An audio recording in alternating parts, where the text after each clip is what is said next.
Messieurs, mesdames, bonjour. Les coups d'envoi de la phase finale de la Coupe d'Afrique des Nations de moins de 20 ans a été donné ce dimanche en Égypte. Avant d'entrer en lice, les fauves congolais ont battu en amical la Tunisie ce week-end.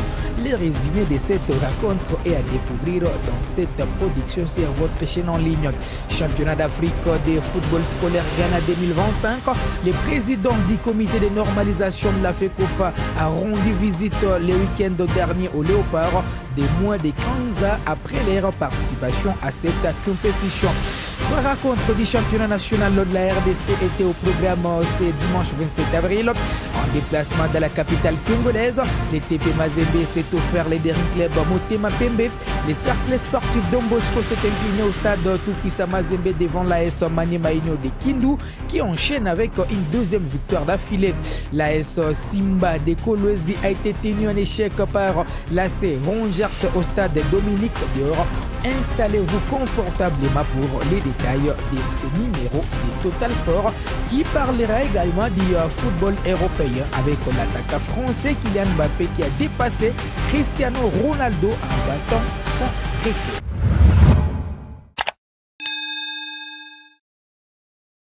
Allez, pour démarrer, l'Égypte, pays hôte de la Coupe d'Afrique des Nations des moins de 20 a glané un premier succès devant son public face à l'Afrique du Sud ce dimanche sur les scores d'1-0. Une victoire importante dans un groupe de 5 au contour difficilement prédictible. Dans l'autre match, la Sierra Leone et la Zambie ont fait jeu égal de 0-0. Les Léopards de la RDC jouent leur premier match les 2 mai prochain à partir de 21h contre les Ghana.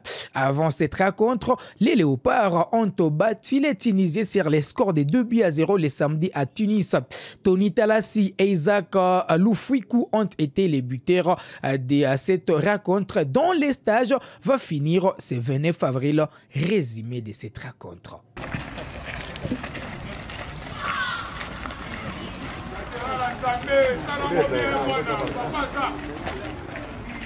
Vanilla, Mwana.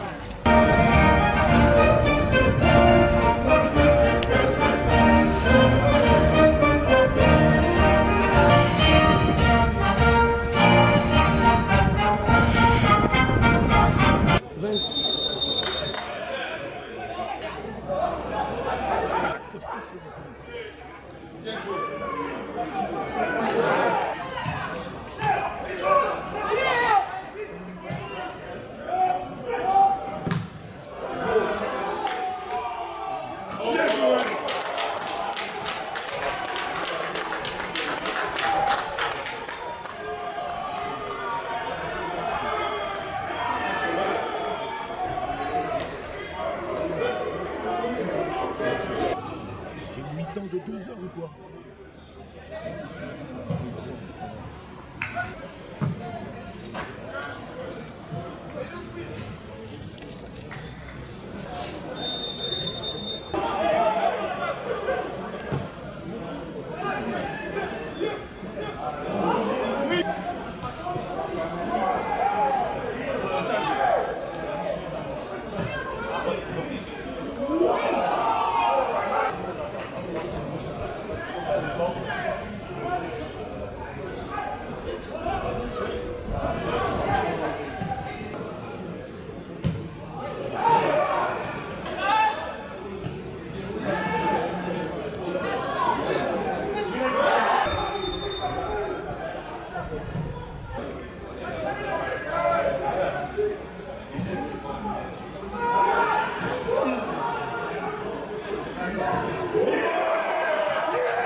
enchaîner championnat d'Afrique de football scolaire Ghana 2025. Le président du comité de normalisation de la FECOFA, Dieudonné Sambi Seleloutou, a rendu visite ce samedi 26 avril 2025 à Accra au Léopard. 15 filles et garçons qui ont pris part à la 3e édition du championnat d'Afrique de football scolaire Ghana 2025 qui s'est déroulé du 23 au 26 avril de l'année en cours. Au cours de cette rencontre, le numéro 1 du football congolais les a encouragés et exhortés à privilégier leur cursus scolaire avant d'offrir à chacun un jeu complet de relax Umbro en guise de souvenir. Les Congolais qui sont venus en retard à Ghana ou plutôt à Accra au Ghana ont perdu toutes les rencontres. Je vous proposé de suivre le président de la FECOFA. Remercier d'abord les uns les autres, les unes les autres, pour votre présence ici. Je sais que ça n'a pas été facile, ceux qui sont venus de l'intérieur, ceux qui sont de d'ailleurs, pour défendre l'honneur du pays. C'est très important. Et je suis d'autant plus heureux que nous avons participé parce qu'à un certain moment, on m'a demandé d'annuler les voyages. Moi, j'ai dit non. On s'est engagé depuis un certain temps. L'essentiel d'abord, c'était de participer. On sache que nous sommes là pour éviter aussi des sanctions au niveau de la CAF pour les autres sélections nationales de notre pays. C'est ça qui est le plus important. Ce qui est vrai aussi, il y a eu des problèmes administratifs qui ont fait que nous n'avons pas pu arriver à temps. Et je ne vous en veux pas pour le résultat parce que on ne peut pas demander à une équipe qui arrive à 6 h de jouer à 9 h dans de telles conditions. Ce n'est pas toujours évident d'avoir de bons résultats. Tous les amis qui ont été avec moi, les autres présidents au niveau de l'hôtel où nous sommes et qui ont vu vos matchs, ils ont dit que vous avez des bonnes équipes. Malheureusement, peut-être que vous n'êtes pas pris à temps pour venir, pour vous entraîner, pour vous acclimater, comme on dit, et bien jouer le match. De toute façon, je vous félicite pour votre présence d'abord aussi et votre participation à ce tournoi qui est très important. Nous voulions que vous puissiez voir comment ça se passe ailleurs, comment les autres pays sont engagés et nous devons nous aussi nous engager pour ça. Ça, c'est la première chose que je voulais dire. Vous remercier. Donc, ne vous en faites pas si on n'a pas été qualifié. Nous comprenons la situation. Je pense que l'essentiel, c'est que nous ayons participé et c'est ça qui est très important. Parlons du championnat national. Le TP Mazembe a assuré l'essentiel en décrochant une précieuse victoire de 8-0 contre le Daring Club Motema Pembe ce dimanche 27 avril 2025 au Stade des Martyrs, un match de la deuxième journée des playoffs. 4 jours après leur court succès face à Don Bosco, les hommes de la Minziayo signent une deuxième victoire consécutive. Dès l'entame, les Immaculés ont imposé un rythme soutenu mais sans parvenir à concrétiser leurs occasions. En début des efforts de Nzungu, Mambembe Glodi et consorts, la maladresse offensive du DSMP n'a pas bâti à Lufati. De leur côté, les Corbeaux ont répondu par quelques incursions sans succès. La première période s'est conclue sur un score nul et vierge de 0-0. Au retour des vestiaires, Mazembe a su faire la différence sur un centre précis de gloire. Moudjaya Tambwe Kalonji a ouvert les scores d'une tête imparable à la 49e minute, offrant ainsi l'avantage aussi. Malgré les tentatives répétées des DSMP pour recoller au score, la défense de Badiangwena est restée intraitable jusqu'au coup de sifflet final. Victoire donc des Corbeaux du Tout-Puissant Mazembe. Cette défaite marque un coup d'arrêt pour les Daring Club Motema Pembe, vainqueurs des Rangers lors de la première journée. En face, Mazembe lance idéalement son séjour quinois en prenant les meilleurs sur un adversaire historique. Malgré cette défaite, l'entraîneur adjoint du Daring Club Motema Pembe a été satisfait du rendement de son équipe. Je vais vous proposer de les suivre lors de la conférence de presse d'après-match. Je remercie tous les joueurs. Vous avez vu les performances de nos joueurs pendant 90 minutes. Je les remercie beaucoup à tous les staffs et les dirigeants qui nous ont accompagnés. Et nous sommes au travail, au boulot, on va travailler. On a perdu les matchs, mais on n'a pas perdu les batailles. Notre souci et notre objectif et nos ambitions, c'est jouer l'Afrique. Et vous avez vu vous-même, nous sommes dans la renaissance de notre équipe et espérons qu'on aura une bonne équipe. Au fur et à mesure, nous sommes en train d'évoluer. Daring Club Motema Pembe, c'est un grand club et quand le Daring Club fait les recrutements, il recrute des grands joueurs, c'est-à-dire il s'adapte parce que c'est comme l'équipe nationale, on s'adapte. On ne compte pas le jour, on ne compte pas comment ils vont s'adapter, mais c'est comme ça. Les Daring Club Motema Pembe, nous avons de bons joueurs et nous avons bien recruté. Vous avez vu comment ils ont produit sur terrain. De son côté, Maniema Union poursuit sa bonne série en play-off. Le club de Kindu s'est offert un deuxième succès d'affilée devant le CS Don Bosco. La rencontre a eu lieu également ce dimanche au stade de Tout-Puissant Mazembe. Grâce à leur attaquant prolifique, les vice-champions en titre se sont offerts une précieuse victoire de 0-1. L'entame de cette partie a été assez équilibrée entre les deux clubs. La première occasion franche est pour Jephte Kitambala. L'avant-centre a manqué une grosse occasion. Il a buté sur Aimé Bakula à la 21e minute. Les Salaisiens ont tenté de réagir. Sur un corner, Mutumba Ngandou a frôlé l'ouverture des scores. Son coup de tête a échoué peu au-dessus de la barre transversale du portier Bridé Lefong. Don Bosco s'est fait punir derrière. Jephte Kitambala a ouvert les scores de la tête sur un corner. C'était à la 40e minute. C'est Géna qui revient d'un doublé lors de la première journée, enchaîne avec une troisième réalisation. Après la pause, les hommes de Pamphile Miayo ont lancé toutes leurs cartouches pour égaliser sans y parvenir. Lupini, Dieu merci, et toute sa ligne défensive des Kambelembele sont restés sereins pour conserver leur avance au score. Don Bosco a dominé la partie sans se montrer dangereux dans ses 45 dernières minutes. Maniema Union poursuit sa bonne série. Après Ange Vert, les unionistes s'offrent Don Bosco et totalise 6 points. Les Salaisiens n'ont pas pris les moindres points après 2 journées de la compétition. En conférence de presse d'après-match, l'entraîneur de Maniema Union, Papi Kimoto, n'a pas été convaincu de l'arbitrage malgré la victoire. Devant l'injustice, qu'est-ce qu'on peut faire? Nous, on va jouer sur le terrain, malgré tous ces complots qu'ils ont fait contre nous. Tout le monde va recevoir sauf nous.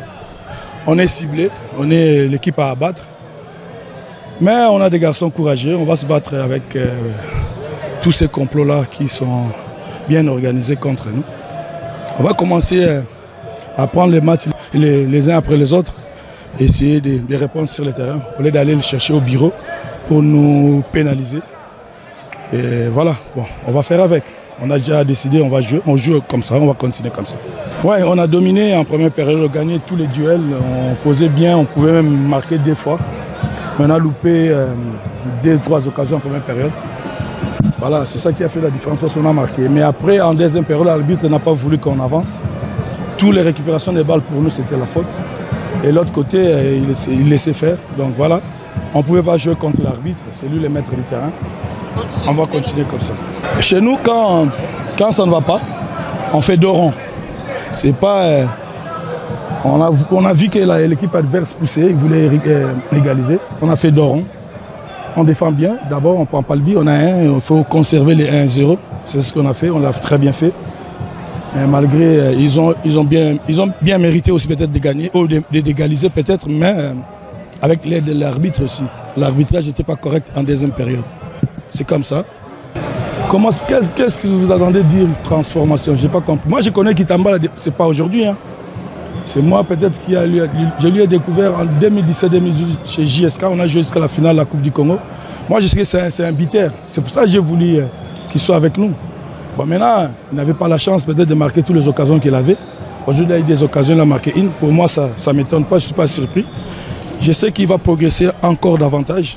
C'est un très très bon numéro 9 qu'on aura besoin de lui tout au long de cette phase.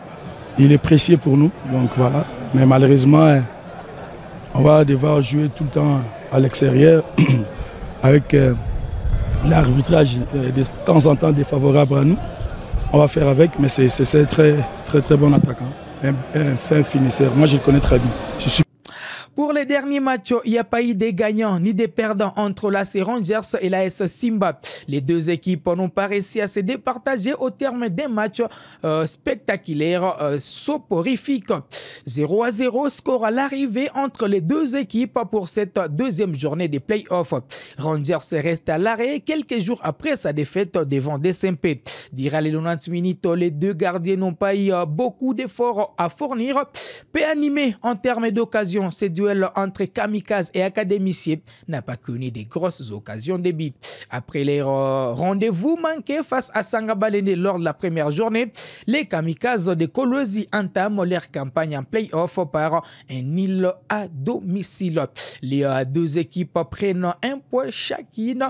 Lors de la prochaine journée, les académiciens affronteront Tanganyika au stade Kibasa Maliba. Simba Kamikaze recevra les CS Don Bosco dans les mêmes installations le 30 avril 2025. Daoula Lupembe, entraîneur de l'Est Simba, a promis un bon rendement lors de la suite de la compétition. Bon, ce n'est qu'une première et puis les Rangers, ce n'est pas une équipe qu'il faut minimiser.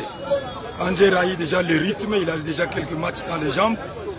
Nous, on a eu quelques difficultés pour avoir des sparring partenaires à notre niveau, donc on l'a payé cash. On a manqué de rythme, on a manqué d'automatisme. Et moi, je pense que comme ça, petit à petit, nous allons rentrer dans la danse. Et pour une première, ce n'est pas une déception, je pense. Allez, pour finir en Europe, Bitersir Balarete en finale de la Coupe du Roi face au FC Barcelone samedi de la soirée. 3-2. L'attaquant français Kylian Mbappé a dépassé Cristiano Ronaldo. En inscrivant son 34e but pour sa première saison en Madrid, Kylian Mbappé a dépassé les 33 de Cristiano Ronaldo lors de la saison de 2009-2010.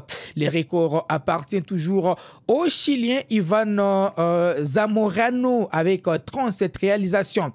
Il reste encore 5 matchs de Liga et le mondial des clubs à Kylian Mbappé pour tenter de faire tomber ces records historiques du Real de Madrid. Voilà qui met un terme à cette production. Quoi de plimier que vous remerciez et vous fixez rendez-vous les mercredis pour une nouvelle production renouvelée.